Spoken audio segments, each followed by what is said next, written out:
आता आपण आहे ना स्पेशली ग्रहांचं घेणार आहे का एक ग्रह त्याचे कारकत्व काय आणि तो काय काय करतो.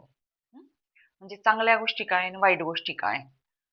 तर चंद्रमा पहिला जो राहतो चंद्रमा. हं? तर चंद्रमा जो आहे तो म्हणजे पैशाचा कारक आहे. पैसे असतात ना म्हणजे आपल्याकडे जे कॅश मध्ये पैसे जे राहतात ना तर ते चंद्रमामुळे राहतात. आता चंद्रमा जर आपला खराब जर असेल तर तितके पैसे आपले चालले जातात आणि चंद्रमा जर चांगला असेल तर मग तेवढे पैसे आपल्याकडे कॅश मध्ये राहतात. आता आपण म्हणतो ना चंद्रमा म्हणजे पाण्याचा पण कारक आहे. हं? आता कोणी कोणाचं ऐकलंच असेल ना तुम्ही बोलताना की पाणी वाया नका जाऊ देऊ, तुमचे पैसे तितके जातील. हा कारण चंद्रमा हा पैशाचा पण कारक आहे आणि चंद्रमा हा पाण्याचा पण कारक आहे. मग पाणी जितकं जर वाया गेलं तर तितका पैसा पण पाण्यासारखा वाया जाईल. कळलं का? का बरं ते पाण्याचं आणि पैशाचं जोडलं गेलंय कारण चंद्रमापासूनच पैसे पण कॅशमध्ये जे आहे आपल्याकडे ते कळतात आणि चंद्रमापासूनच पाणी पण बघितलं जातं. हं? मग आता आपल्या शरीरात किती 70% पाणी असतं. हं? हा लिक्विड ज्याही वस्तू राहतात त्या सर्व चंद्रमापासूनच बघितल्या जातात. फूड, अन्न आपण जे खातो ते सर्व म्हणजे जो आहार आहे आपला तो पण कशापासून बघितला जातो, तो पण चंद्रमापासूनच बघितला जातो. म्हणजे आता एखाद्याला हॉटेलचा बिझनेस करायचा आहे, मग कशापासून बघणार, चंद्रमापासूनच बघणार. आता त्याच्या कुंडलीत जर चंद्रमा चांगला असेल तर त्याचा हॉटेलचा बिझनेस चालेल आणि चंद्रमा जर खराब असेल तर मग चालेल का, नाही चालणार. म्हणून चंद्रमाशी रिलेटेड आहे काय, पाणी, अन्न आणि हे पैसे. पैसे कोणते, कॅशमध्ये. कॅशमध्ये जी ही त्या व्यक्तीकडे संपत्ती राहते तर ते सर्व चंद्रमामुळे बघितलं जातं. तर आता चंद्रमा खराब कधी होतो, चंद्रमा खराब कधी होतो, समज आता आपलं क्रूर ग्रहांची दृष्टी. आता क्रूर ग्रहांमध्ये कोणते ग्रह राहतात, राहू, केतू, शनी, मंगळ. हे 4 ग्रह आहे ते क्रूर ग्रहांमध्ये असतात. मग आता त्या चंद्रमावर जर त्या चारींपैकी कोणाची दृष्टी असेल किंवा त्यांच्यामध्ये कंजक्शन मध्ये असेल तर मग प्रॉब्लेम येईल. मग कशा कशाला प्रॉब्लेम येईल, या सर्व गोष्टींना प्रॉब्लेम येतात. किंवा आपला परत ज्ञातिकारक. आता चंद्रमा बरोबर शुक्र असेल तर काही प्रॉब्लेम आहे का, नाही. चंद्रमा बरोबर सूर्य असेल काही प्रॉब्लेम नाही. चंद्रमा नाही, सूर्याचा थोडासा प्रॉब्लेम येतो पण खूप नाही. हं? आणखी जर बुध असेल तरीही नाही. हं? गुरु असेल तरीही नाही. पण राहू, केतू, शनी आणि मंगळ मग तो चंद्र खराब होण्याची शक्यता राहते. आणि जर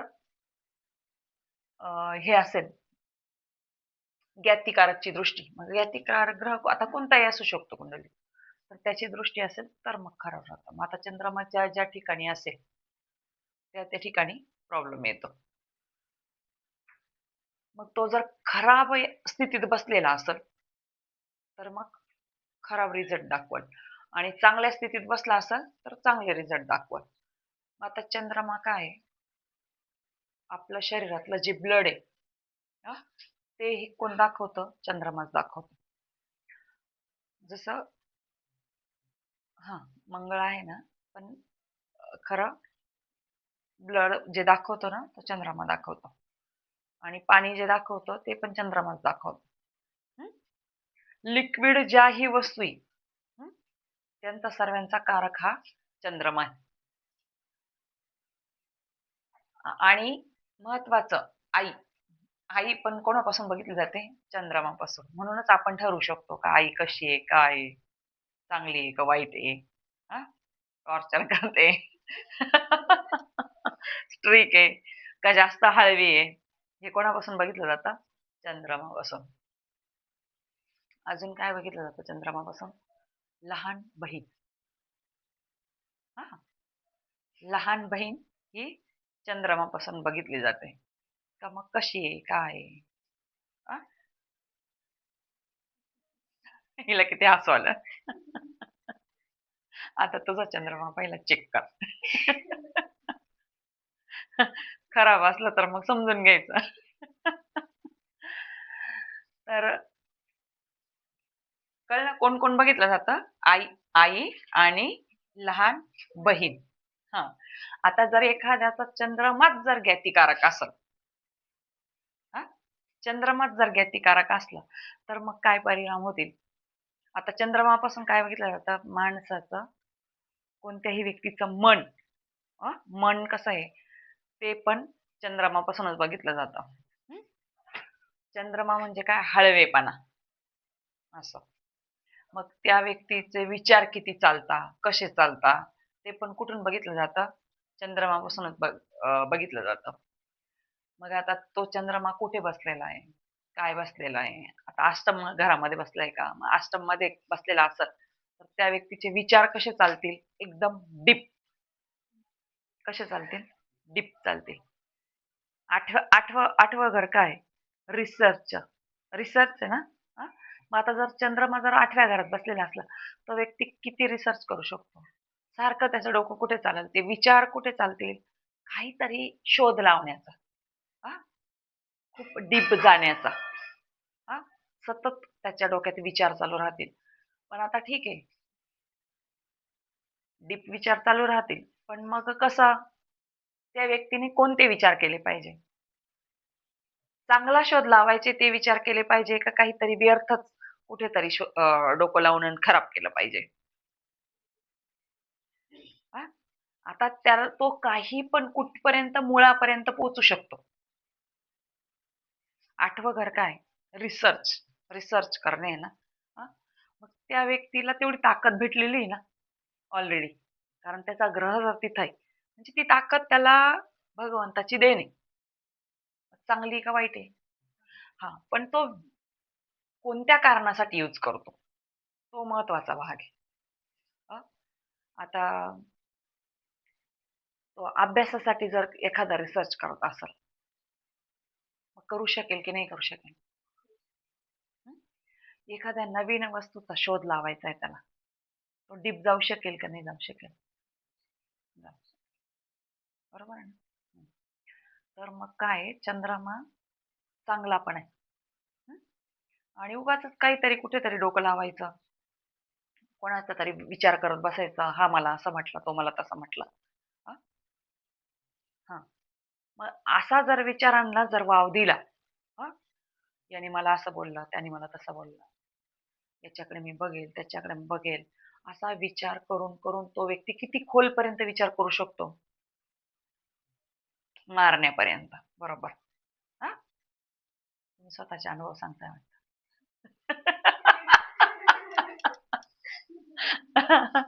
म्हणजे डोकं बघितलं ना कुठपर्यंत पोहोचू शकतं?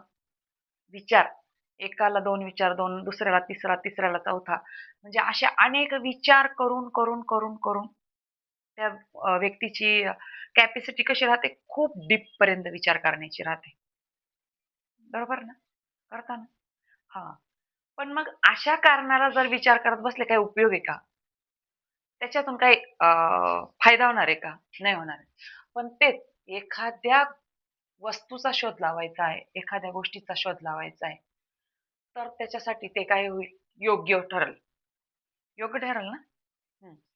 तर मग 8व्या घरात चंद्रमा असणं हे काही वाईट नाही. हे काय आहे? चांगलं आहे. आता चंद्रमा कसा आहे? अ, आता 12व्या घरात समज आपण घेतलं. हं? हां. मग तो व्यक्ती आता समज आजारी पण पडेल. बरोबर आहे ना? असं पण आहे ना? आता आजारी जर पडला आणि त्याने जर त्याच्या आजारावरच विचार करत राहिला, तर मग कसं आहे? तो आणखी आजारी होईल ना. आता तो 12व्या घरात आहे आणि तो आजारी पडला. हां? म्हणजे 12वं घर त्याचं खराब आहे ॲक्चुअलमध्ये. जेव्हा त्याची दशा येईल काही एक्स, वाय, झेड आणि त्याने त्याच गोष्टीबद्दल जर जास्त विचार करत बसला, तर माझा बरं निगेटिव्हरित्या, की माझा आजार बरा होणार नाही, हे नाही होणार, ते नाही होणार, ते नाही. आणि एकाचे 100 विचार केले. मग तो व्यक्ती बरा होईल का त्यातून रिपेअर होईल? रिपेअर होईल का? नाही होणार. पण आता 12 वगैरे काय दाखवतं, जर अति आध्यात्मिक, हा, तो व्यक्ती जर अति आध्यात्मिक असला, हा, मग तो काय करल? भगवंताचाच विचार करत बसल. कोणाचा विचार करत बसल? भगवंताचा. मग त्याला बाकीचं काही लक्षात येईल का? अजिबात काहीच लक्षात येणार नाही. तो सतत नामस्मरणात राहील, सतत देवाच्या चिंतनात राहील, सतत देवाचाच विचार करत राहील, सतत अध्यात्माचाच विचार करत राहील, चिंतनामध्ये राहील, नामस्मरणात राहील, डीप डीप डीप डीप. मग तो पॉझिटिव्ह बनेल का निगेटिव्ह बनेल? पॉझिटिव्ह बनेल. एक गोष्ट निगेटिव्ह पण आहे, एक पॉझिटिव्ह पण आहे. आता तोच व्यक्ती तिथं काही कारणास्तव जेलमध्ये पण जाऊ शकतो. मग त्याने अजून जर जास्त विचार केला, चोरी कशी करायची, हा, मग रिसर्च कुठे करेल तो? बरोबर. आणि जाईल कुठे तो? तो चांगल्या प्रकारे रिसर्च करेल ना. हा?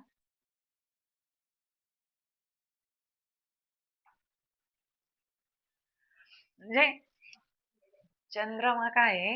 विचार आहे. थोडक्यात सांगायचं झालं तर काय? विचार. पण तो कुठे बसलाय आणि आपण काय, मग आता कळलं ना. मग आता विचार कसे चालतील? आता 12व्या घराचेच विचार चालतील ना. हा? मग काय केलं तर काय होईल? ते आता बघायचं तुम्ही. आता मला नाही माहिती, मी काय तुमचा चंद्रमा बघितला नाही कुठे काय. मी फक्त सांगते तुम्ही काय काय करू शकता तिथं. मग आता एखाद्याला मारण्याचा जर विचार केला तर सारखे ते डोक्यात तेच विचार येतील. याला मी असं मारलं, याला मी तसं मारलं, याने मला असं केलं, याने मला तसं केलं. असं होत असेल ना? होतं की नाही? मग एवढा डीप विचार जातोय तिकडे मारण्याचा, मग नंतर काय मारून जेलमध्ये जायचंय? आ मग तिथं अध्यात्म पण आहे. जसं 8वं घर आहे, 8व्या घरात पण खराब आहे ना खराब. तसं चांगलं पण आहे. तो व्यक्ती खूप सारा चांगला रिसर्च करू शकतो. तसं इथं पण आहे. तो व्यक्ती चांगला अध्यात्म पण करू शकतो. तो जर डीपली अध्यात्मात गेला तर त्याला फायदे होतील का तोटे होतील? त्याचं हे रिकामं राहील ना. तो सतत जरा अध्ययन करतोय, चिंतन करतोय, नामस्मरण करतोय, पोथ्या पाठ वाचतोय, तर त्या व्यक्तीला आलेल्या पूर्ण विचार, त्याचे जे निगेटिव्ह विचार चालतात, तर ते पूर्ण संपून आणि तो व्यक्ती पॉझिटिव्ह बनेल, सकारात्मक बनेल. मग त्याला जे पाहिजे तो ते संपादन करू शकतो.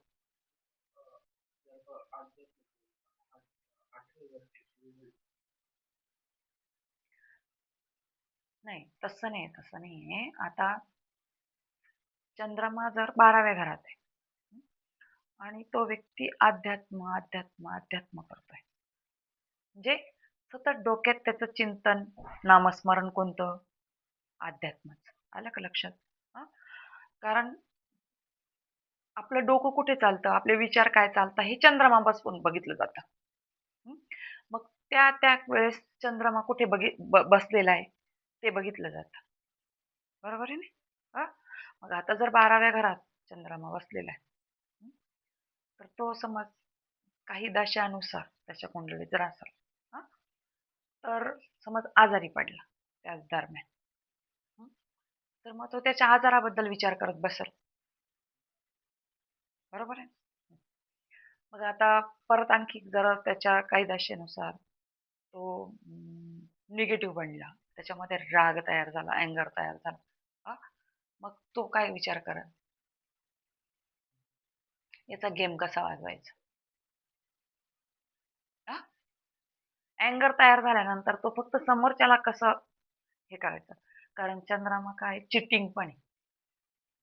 हा, जसं चंद्रमा हळवेपणा आहे तसं चंद्रमा हे चिटिंग पण आहे. चंद्रमा खराब झाल्यावर तो व्यक्ती चिट करतो दुसऱ्याला, नाहीतर मग चिट होतो पण आणि चिट करतो पण. आता तोच व्यक्ती जर सतत अध्यात्मात असला तर त्याच्या अवतीभोवती काय होईल, ऑरा तयार होईल. एक पॉझिटिव्ह ऑरा तयार झाल्यानंतर त्याला कोणी चीट करतंय ते करू शकेल का? कारण त्या ऑराला जेव्हा कनेक्ट होईल ती चीट, तर तेव्हा ते चीट जे केलेलं ते तिथंच खतम होतं. ते तिथपर्यंत पोहोचत नाही. आता मी तुला फसवणार आहे समज. आता मी तुला फसवणार आहे. तुला त्यातलं काही माहित नाही. आणि मी तुला डुबवणार आहे काही काही व्यवहारामध्ये. पण अशा क्रिया घडून येतील. तुझा जर ऑरा पॉझिटिव्ह आहे. हा, मी चिट करायला जाईल आणि त्याचं उलट होऊन जाईल. काय? चिट करायला तर मी जाईल तुला, पण तुझा ऑरा जेव्हा पॉझिटिव्ह एनर्जीत आहे तू, तर त्यामुळे काय होईल, तुला माहित जरी नाहीये ती गोष्ट, पण तरीही सक्सेस कोण राहणार? तूच राहणार. माझी चिटिंग माझ्याच गळ्यात येणार. आपण म्हणतो ना, एखाद्याच्या पाठीत सुरा खुपसायचा. तसा तो व्यक्ती समोरचा चिट करणारा करेल, पण तो खुपसला जाईल का? नाही. आता मला आठवत नाही कोणता तरी एक पिक्चर आहे, त्या हिरोचा बाप राहतो. त्याच्यावर खूप बाकीचे जे राहतात ते काही करायला, म्हणजे त्याला धोका द्यायला, याला त्याला, पण तो एकदम खूप देवाला मानणारा राहतो. साऊथचा पिक्चर आहे कदाचित. काय आहे तो हिरो? राम काय?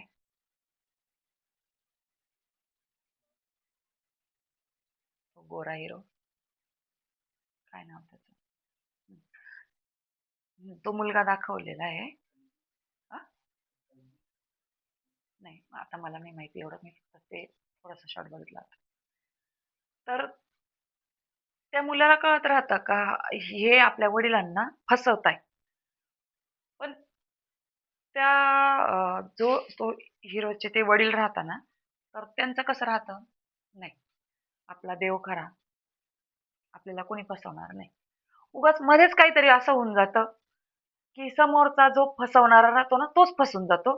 आणि अरे बिचाऱ्याचे काय हाल झाले, असं नव्हतं व्हायला लागत याच्यासोबत. म्हणजे आता ऍक्सिडेंट करायला हा येणार आहे, पण याचाच होऊन गेला. आणि तो येणार आणि तो काय ना, अरे देवाने असं नव्हतं करायला लागत याच्याबरोबर. याला माहित पण नसतं का हा ऍक्सिडेंट करायला याचा आलेला राहतो, पण त्याचाच होऊन जातो. म्हणजे काय आहे, मला सांगायचं काय आहे, की तो जो अध्यात्माचा ऑरा तयार होतो त्याच्या भोवती, तर त्याच्यामुळे तो चीट होऊ शकत नाही. चीट करायला समोरचा व्यक्ती येतोय तरीही चीट होऊ शकत नाही. कारण त्याचा अध्यात्म कसा अति होऊन जातं. त्याच्या भोवती ओरा तयार होऊन जातो. मग आता काय करायला पाहिजे? दुनियातला कसाही व्यक्ती असला आणि त्याने फसवण्याचा प्रयत्न केला, तो फसू शकेल का? तो गलत करू शकेल का? म्हणजे चांगल्या पण गोष्टी किती भगवंताने दिलेल्या आहे. फक्त त्याला सही यूज कसा करायचा आहे आपल्याला ते कळलं पाहिजे. असा चंद्रमा आहे. आणि तोच निगेटिव्ह जर झाला तर समोरच्याला पण चीट करू शकतो. त्यालाही फसवू शकतो. नंतर तर त्याला त्याचे परिणाम तर ते त्याच भोगावेच लागणार आहे, तो प्रश्नच नाही. पण तो व्यक्ती त्या दरम्यान ते करतो. आता फर्स्ट हाऊस मध्ये जर चंद्रमा आहे, तर आता आपण फर्स्ट हाऊसचं काय आहे, की त्याच्यावरून बघितलं जातं का तो व्यक्ती कसा आहे. नाही, फॅमिली हे सेकंड हाऊस पासून. फर्स्ट हाऊस काय दाखवतं, स्वतः तो व्यक्ती कसा आहे, काय आहे, ते बघितलं जातं ना. मग आता फर्स्ट हाऊस मध्ये चंद्रमा आहे, मग त्या व्यक्तीचा स्वभाव कसा राहील, हळवा राहील. बरोबर, मृदू. तापट राहील का तो? नाही, खूप हळवा राहील. पटकन कोणी काही म्हटलं तर लगेच डोळ्यात पाणी. आपण बघतो ना एखाद्याला रडू खूप जवळ असतं. हा असतं ना. कोणी काही बोललं का लगेच डोळ्यामध्ये आलं पाणी.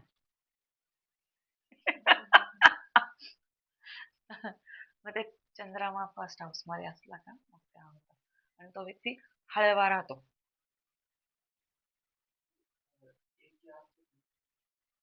हा तेच ना. फर्स्ट हाऊस मध्ये असलं तरी तेच आणि एके असलं तरी तेच. म्हणून डोळ्यात पाणी येतं. डोळ्यात पाणी यायचं कारण कळलं? हा? त्याच्या खूप डोळ्यात पाणी पटकन येतं. म्हणजे कोणी एखादा एक शब्द बोलला नाही कुठे आलं लगेच डोळ्यात पाणी. लगेच मुळू रडायला लागतो. मी काही केलं नाही, नाही मी असं म्हणत नव्हतो मी. तर त्याची सफाई देऊन लगेच घळघळ पाणी चालू होतं. आ? कळलं ना? मग एके असला चंद्रमा तरी तेच आणि फर्स्ट हाऊस मध्ये असला तरी तेच. फर्स्ट हाऊस मध्ये चंद्रमा आहे तर तो त्याचं कारकत्व दाखवेल ना की तो व्यक्ती कसा आहे. हं? तसं एके पण काय दाखवतो का जो ग्रह एके तर ते दाखवणार. हा. तर त्याच्यामुळे तसं होईल त्या व्यक्तीबरोबर. खूप हळवेपणा, दुसऱ्यांची पण दया पटकन येईल. हं? कोणी काही बोललं तर रडू पण पटकन येईल. हं? मनाला खूप पटकन लागून जाईल कोणती पण गोष्ट. कोणत्याही गोष्टीचा कितीही वेळ विचार करत बसल. हं? असं होतं ना. हं. मग हे सर्व चंद्रमामुळे होतं. कळलं चंद्रमा कसा आहे. मग आता चंद्रमाचे जर विचार चालले जास्त म्हणजे डोक्यात सतत विचार आहे मग निगेटिव्ह जर थॉट चालले तर पॉझिटिव्हला कधी वेळ भेटणार. भेटेल का नाही भेटणार. म्हणून त्या व्यक्तीने कसं असायला हवं पॉझिटिव्ह. त्या व्यक्तीने कसं असायला हवं आध्यात्मिक. अ? अध्यात्माचा ओरा त्याच्या भोवती तयार झाल्यानंतर समोरचा चीट करू शकत नाही. बरोबर आहे ना. हम्म. आता तुला त्या अनुभूती पण असतील ना तुला चीट कोणी करू शकतं का. नाही नाही ना. हा. मग तो जसा ओरा तयार होतो आपल्या भोवती हम्म तसं समोरचा चीट करू शकत नाही. हा? आता आर्यनने चीट करायचा प्रयत्न केला उलटी कोणावर जाते. कोणावर जाते त्याच्यावरच जाते. कारण कळलं का. हा? कारण चंद्रमा एके आणि तो व्यक्ती जर आध्यात्मिक असेल त्याच्या भोवती ओरा तयार झाला तर त्याच्याबरोबर चीट करू शकत नाही. म्हणून त्याने आध्यात्मिक असणं फार गरजेचं आहे. कारण तो जर आध्यात्मिक नसला मग त्याचे बाकीचे विचार खूप चालतील. तसा तो निगेटिव्ह बनत चालेल. निगेटिव्ह थॉटमुळे काय होईल की त्याच्या भोवती जो ओरा तयार होतो तो होईल का नाही होणार.